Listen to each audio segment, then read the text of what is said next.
We'll start in the SEC. I'll kind of lead us off. I'll take us down a road here because there's a lot of players that I know that me and you both want to talk about in this conference. I want to start though with Otega Oweh at Kentucky. Mhm. Last year, averaged 16 points a game, over 1.5 steals per game on the wing, was an all SEC player in his first year under Mark Pope, had a big breakout from his past performances. I really like him to take on a big role in this Kentucky team that I think is going to have as much, if not more, success than last year's team. I'm really fascinated to see how that impacts his draft stock as a guy who plays on the wing, a position that we know is coveted in the NBA. Yeah, no, always going to be very interesting. He had some very clear successes with some very clear things that he needs to work on when it comes to his game. I think the overall production is something that's going to be very attractive. Also, the two-way ability and ability to get downhill, slash straight lines down to the basket, play efficiently on the offensive end, while also creating havoc, guarding multiple spots on the defensive end. I think the measurement's going to be big for him.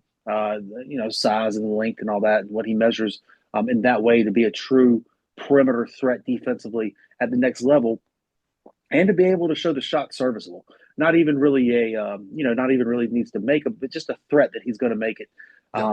At a 38-ish% type clip, going from there, tighten up the handle a little bit, decision making, tighten up the assist to turnover type stuff, being able to actually move the ball a little bit and create some openings that he has. But I think he's just got he's got the high floor of somebody that has had success, that has seen success, as long as he continues to add to his game a little bit.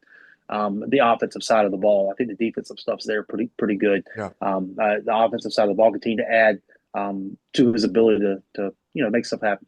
Yeah, and he's a guy who I think is, like you said, high floor. I think he's somebody who probably sits somewhere in the high or low 20s, I guess, at this point, as I kind of look at a board and try to move players up and down. But I think he's got that potential to be that late lottery kind of guy. We see a lot of wings end up in that conversation. Teams that maybe have a star piece, maybe two-star pieces, they're looking for guys to complement that and help their best players. He's a guy who I think can come in and do that. But who's somebody that you're interested in? We'll kind of bounce back and forth here.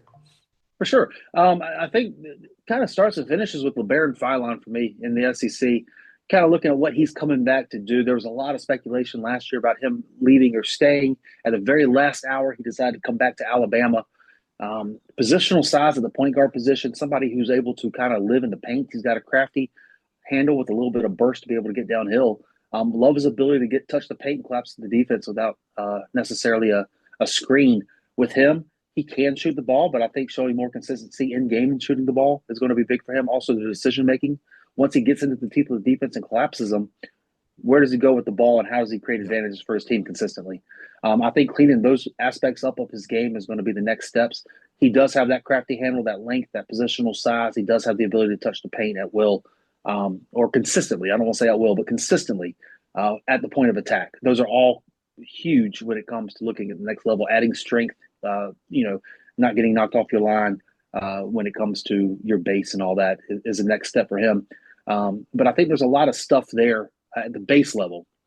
He's not a ready-made product by any stretch of the imagination, but teams are going to look at what can you add? How can you add? What does he already have, and what can you add to make him a serviceable type player? And I think LeBaron Philon has a lot of intriguing stuff there as he continues to add strength, as he continues to tighten up the decision making, and to really check a lot of boxes. Yeah, the consistency on the shot is definitely going to be the thing that people are looking for. It's not just catch and shoot, but also off the dribble, because of Mm-hmm. course he is a point guard at the end of the day. And I think that that's where it's going to be interesting to see the number that he puts up next to his name in the stat column versus how it changes the perception of NBA evaluators.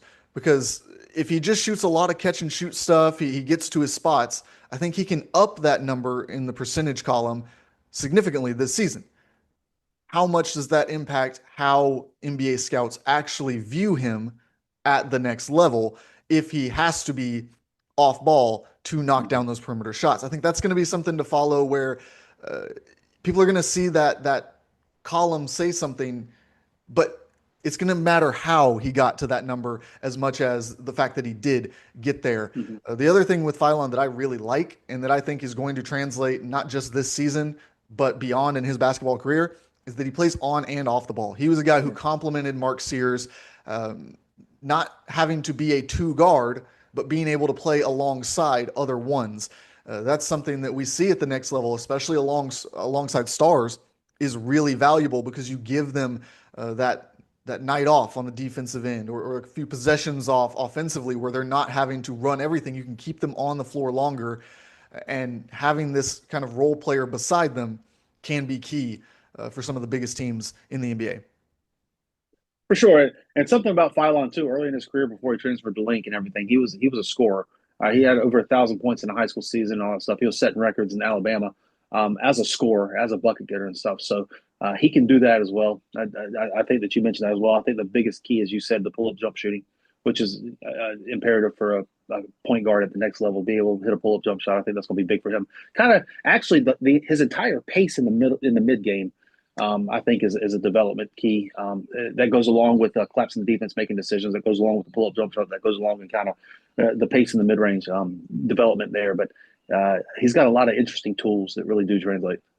Yeah, I'll take us to the reigning champs here because I don't think there's a player who I just personally love their game more than Thomas Houck at Florida. I mean, he just 10-6 last year, but you look at the on-off numbers, you look at all the analytics, and I understand that you can get caught up in that stuff, but it translated to win.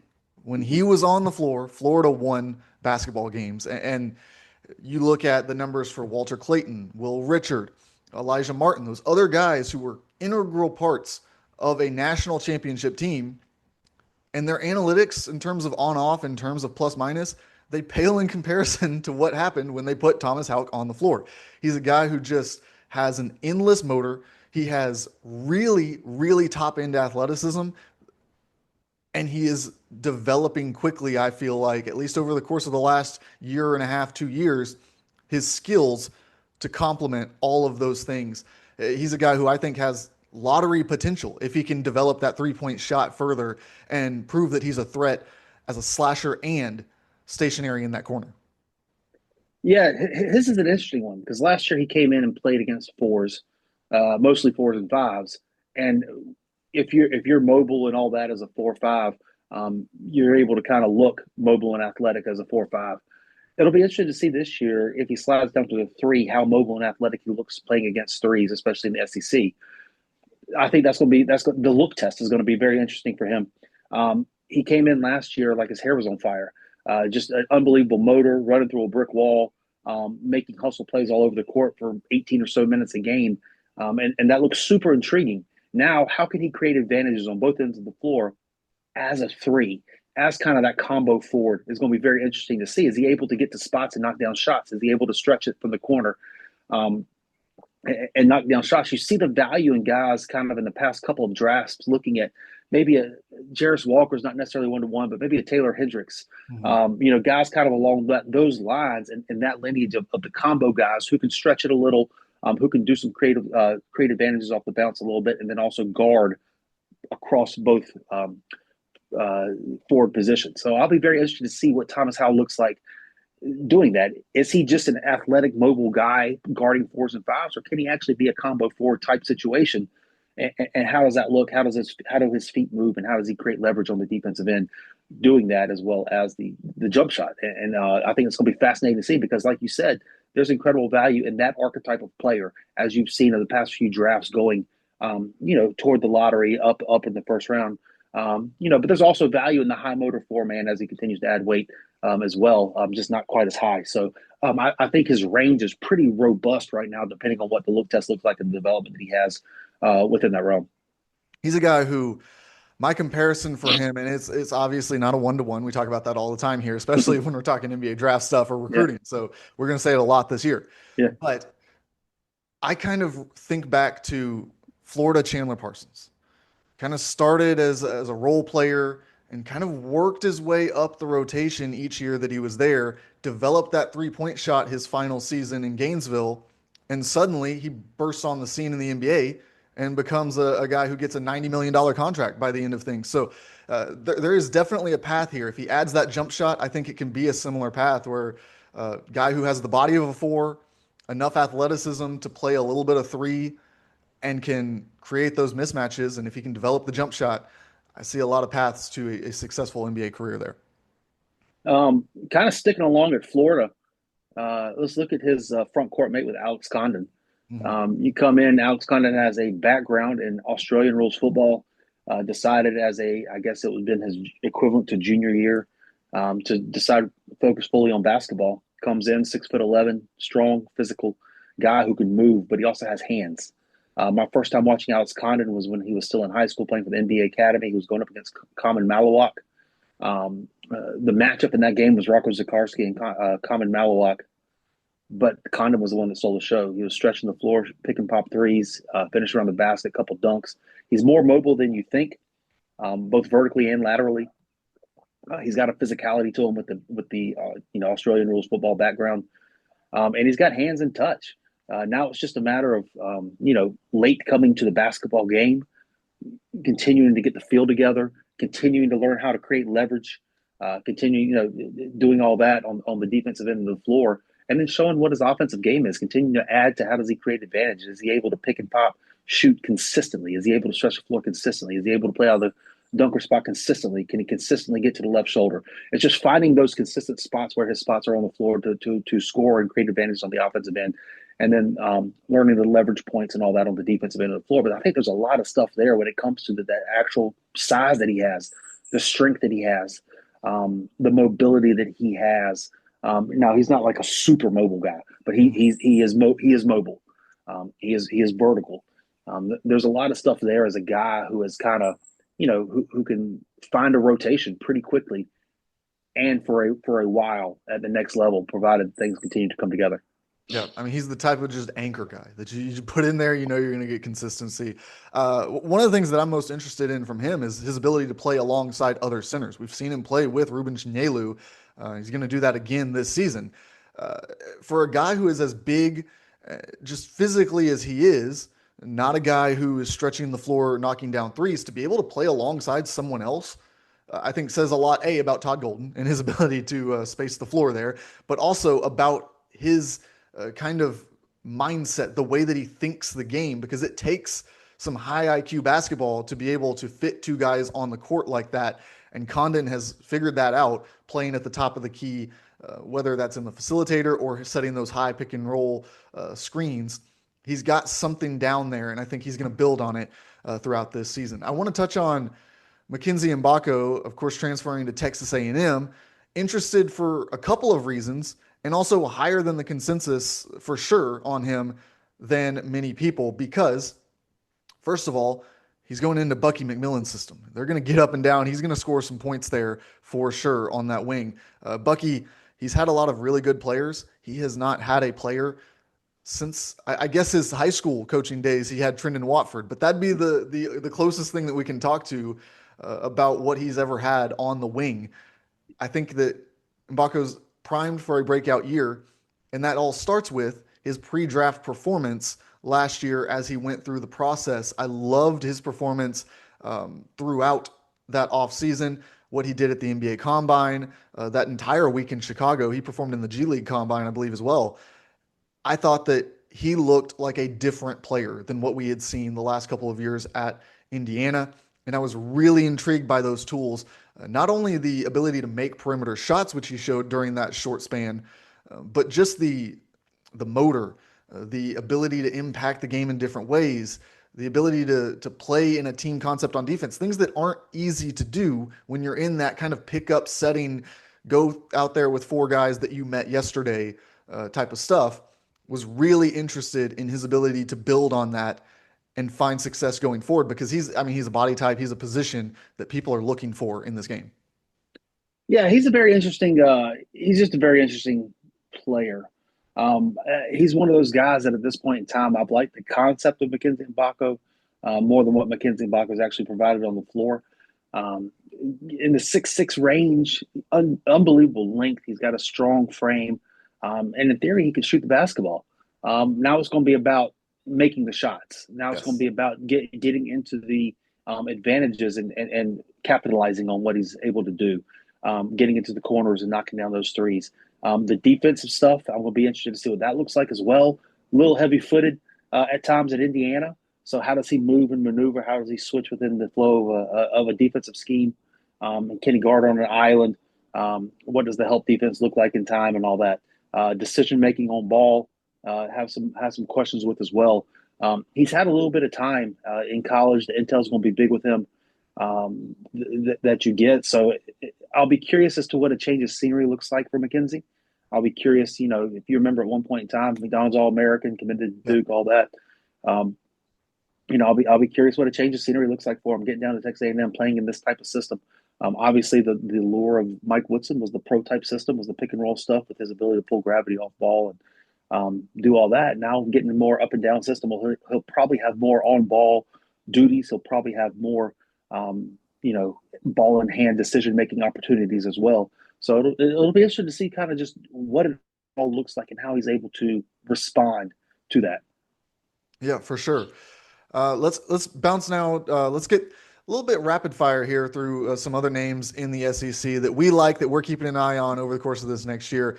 Because of course, I mean, there's a lot of time. We're going to talk about all these guys throughout the entire season. Yeah. So you want me just to name a couple more names? Yeah, just throw Run with some there. out there. We'll pick a couple and we'll back and forth some ideas here. So Carter Knox is one for me. Arkansas, I'm eager to see the step he's able to make. I think he's got a lot of the tools. You're looking at what they did last year with the Du Thoreau, kind of in that similar Hmm. mold physically, not the game wise necessarily, but physical mold. Big 6'6", 220 guy that can get downhill and athletic and stuff. I'm eager to see the steps that Carter Knox makes. There, Boogie Fland at Florida is an interesting one for me. Hmm. Another Florida guy, Micah Hangleton. I'm eager to see what he gets back to. Looking at the Marshall days, 7'1" and mobile. Boogie Fland was the number one point guard coming out of high school. He can dribble, shoot, and pass. Eager to see what the change of scenery to Florida looks like and the step he's able to take there. Billy Richmond at Arkansas is another one. Canny Catchings has some intrigue at Georgia. He's got the tools now. Can his game back up the tools that he has? Can he find the consistency on the floor of being, the positional size, length, and able to shoot the ball and all that? What does that look like? It wasn't consistent last year at BYU. What does it coming back home to Georgia look like? Darion Reed, former McDonald's All-American at Oklahoma. Now, change of scenery. What's the ball in hand decision making look like with them? Can he put that stuff together? Anthony Robinson's one I know you're going to want to touch on. Jaden Quaintance at Kentucky. We're going to talk about him a lot. Defensive minded player, possibly one of the best defensive players in college basketball. We'll see what he looks like coming back from injury. And as I said, Anthony Robinson, kind of the consummate point of attack guard at Missouri. Yeah, I do want to talk. We'll touch on Anthony Robinson here, and then before we move to the ACC, we have to talk about Tahaad Pettiford, who I'm surprised wasn't on that rapid fire list. I know you're just kind of throwing a bunch of names out there, but Robinson is a guy who I am really interested in. I think the defense is there. I think that it provides him such a platform to be able to perform. And I'm interested to see over the course of the year at Missouri how much of the on ball role he takes. And if he doesn't take that on ball role, okay, then what can you show me on the wing? What offensively can you provide me? Because it's the question marks come on offense with him. That's where he's going to solidify himself as a potential NBA draft pick this season because the defense is there. I really, really like what I saw on the tape, especially as we got through SEC play at the end of last year. Yeah, I think he's kind of one of those guys. He's going to have to be on the ball given his size and all that. Low volume, but he was a 40% guy from three this past year. Mhm. I'd like to see him up his ability to score the basketball a little bit more, maybe add a little bit more in the middle, some pull ups, some floaters, that type of stuff, finishing at the rim. How does he do that? Um, Missouri plays very up tempo, trap, press, get it downhill, and all that stuff. So eager to see what he looks like in the half court on ball and any decision making opportunities that he might have there. He's got a lot of people that really like his game, and there's Mhm. some intrigue there. Searching for the point guard to come out of nowhere and all that. So eager to see what it kind of looks like. In the same vein that you are, he's got a lot of momentum heading into the season. Eager to see if he can capitalize on it. Yep. And again, I remind you, if you heard a name there and we didn't touch on it, I promise you throughout the course of this season, we're going to talk a lot about those guys. Acquaintance is one that you talked about. I like, we were making these lists and I kind of took Quaintance off of mine because I said, look, we're going to talk about Quaintance probably 10, 15 more times before between now and when the NBA Yeah. draft rolls around. So you're going to get plenty of that content. But I'm interested because neither of us included this player on our list, really, but he's a guy that we have to talk about. Tahaad Pettiford returns to Auburn. He was in the Mhm. NBA draft process for a moment last season. I've seen a lot of people who talk about him as this first round type of player. And I think that if we were just going and drafting the 30 most talented basketball players, I think that he would have a case. Unfortunately, we talk about how hard it is for small guards, excuse me, to make it in the NBA. We talk about positional value in the NBA and what position is least available. Okay, that makes them a more rare prospect. They're going to go higher because there's more teams that are going to be willing to jump in line trying to get that player before anyone else can get their hands on him. I just don't think he checks enough of the outside of skill box that you need to go high up in an NBA draft. So when you look at Tahaad Pettiford, he had a lot of success this past year, even dating back to his AAU days and all that stuff, bringing electricity. An off-ball guy who brought electricity. He came off the bench this past season, and he was the only player on the team that could create a shot. He can create a clean look for himself within the flow of an offense. And he did that. And within 18 minutes in a game, he brought that ability, the creativity, that electricity. Playing, going back to his days at AAU ball, he played with Malik Thomas and Elliot Cadeau both in the backcourt together. He was able to kind of form an off ball role where he got the ball and was able to. This year, he's going to have to be a full time point guard for Auburn. Mm-hmm. Not something that he's necessarily ever done prior to outside of maybe his high school days when he had the ball and was still, getting the shots. Yeah. What do the reads look like? Is he able to run the flow of an offense? I mean, we know he can create shot opportunities. We know he can get into clean looks, but almost kind of like Robert Dillingham was a couple of years ago at Kentucky, um, they did a good job this past year of limiting his minutes and putting him in advantageous situations to do what he's able to do, which is create shot opportunities for himself. What does it look like when he's running a team? What does it look like when he is getting other people involved? How does he create consistent advantages for his teammates? And what does it look like on the defensive end at the point of attack when it gets into the half court and you got a 6'3" guy, that he's guarding? Is he able to kind of keep that person out of the paint and put that person in a disadvantage Yeah. guarding the ball? I think that they did a great job this past year of really piquing the intrigue and utilizing him to the best of his abilities. Now he's going to have to take a step and do some things that he hasn't necessarily done consistently previously, and we'll see. We'll see what it looks like him on ball making decisions. Yeah. I'm just really interested in the Rob Dillingham sort of comparison, I guess, because Rob is a guy that I was not particularly high on. I know some people who were extremely high on him, but it was such a narrow lane, right? It was all based on the idea that Rob Dillingham might have been the best offensive basketball player in that draft class. Yet, like you said, Kentucky could only play him about half the game. I believe there was some stat that they won like 90% of their games when he played less than 20 minutes, and that number went significantly down in games that he played more than 20 minutes. Like it was just there was a certain amount of Rob Dillingham that you could have out there because of the size concerns, because of the defensive concerns that added up. Well, you're now telling Tahaad, if you want to follow that model, you've got to go out there and be the best offensive player in a draft class. So it's just such a narrow pathway to find your way up the draft board in this position. Now, I think he is super talented. And I also don't think that when we talk about NBA draft boards and your limitations on how far up you can go, it doesn't put a cap on how good you can be as a pro. You can find ways around this, you can develop throughout the course of your career, but we're talking about the concerns that people are going to have and how that's going to impact where they draft you and how much they're going to invest in you at this point. Yeah, I think Dillingham's a good case study. I think Jace Richardson in this past draft Yeah, class is a good case study. Kind of looking to see what how they do, how quickly are they able to get into rotations, and what are they able to do with their minutes, and all that. So I think kind of watching the path of a Jace Richardson, watching the path of a Rob Dillingham, and seeing the investment that NBA teams make, toward them, would be very interesting to see as to what Tahaad Pettiford looks like. for sure.